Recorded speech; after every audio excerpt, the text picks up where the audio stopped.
Een van die heel belangrikste woorde, indien nie die belangrikste woord in die lewe vir jou en vir my nie. Met daardie woord moet ons gaan slaap in ons koppe en in ons harte elke aand. En dis die woord tevredenheid. 'n Diep tevredenheid.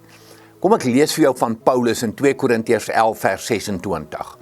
Ek was dikwels op reis en in gevaar.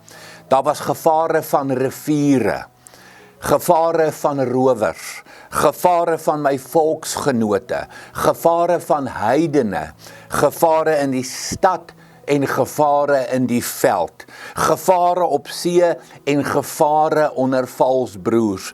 Daar was vir my harde werk en swaar kry, dikwels nagte sonder slaap. Paulus het dit nie maklik gehad nie. Hy het nie gelyk paaie gehad nie. Hy het geweldige opdraande paaie in sy lewe gehad.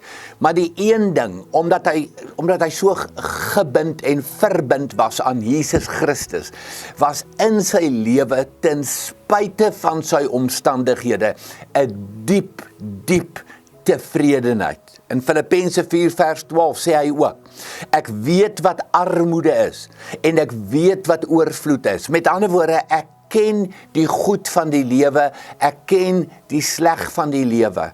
Ek ken die swaar kant van die lewe, die donker kant van die lewe.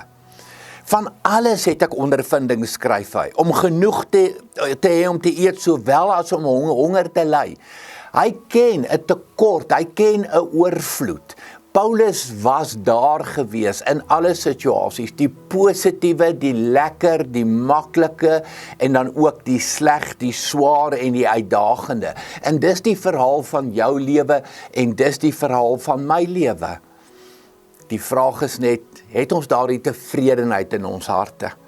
Is ons oog werklik gerig op Jesus Christus, die een wat vir ons regtig gelukkig maak, die een wat vir ons lewe in oorvloed gee, die een wat vir ons 'n oorwinningslewe gee, die een wat maak dat ek en jy vanuit oorwinning leef, wat ook al jou omstandighede.